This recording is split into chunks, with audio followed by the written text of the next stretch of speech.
If there was ever a movie to describe action-adventure at its finest, it would be Indiana Jones and the Raiders of the Lost Ark. My name is Jeremy and I host Listening to the Movies on 101.7 Silver Radio or on www.cibl.ca. I play classic hits from great film soundtracks, and last week I played Raiders of the Lost Ark. When I sat down and watched Raiders for a reference, it was like going home.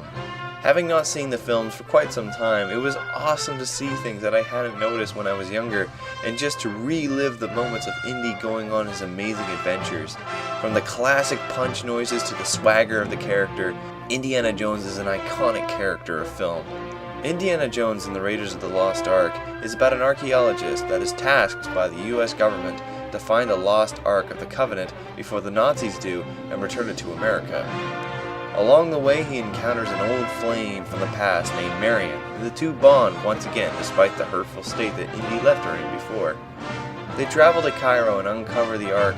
Along the way, they encounter snake-filled caverns, intense truck chases, and an item of untold power and terror.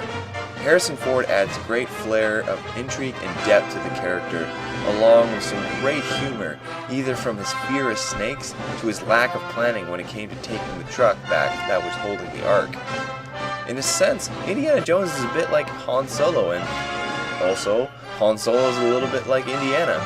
The two characters share similar traits, but their loyalties are a bit different on some things such as causes and personal views. Steven Spielberg and George Lucas really came together and created an amazing character and universe.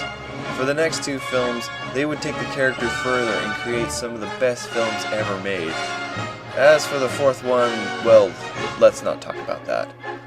Besides Saving Private Ryan, I think that the Indy films are Spielberg's greatest works. The use of shadows as a homage to the old serial comics was great, and the use of sets is awesome.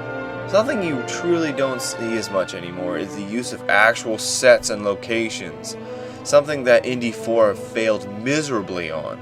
The atmosphere from the location really helps build the story, and it's awesome to see a change in location and scenery.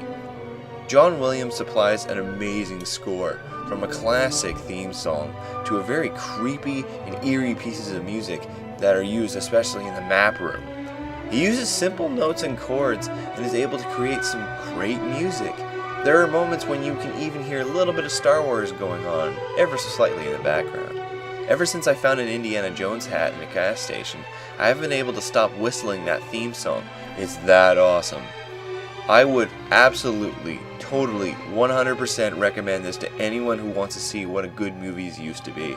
I'm not saying that films nowadays aren't great as well.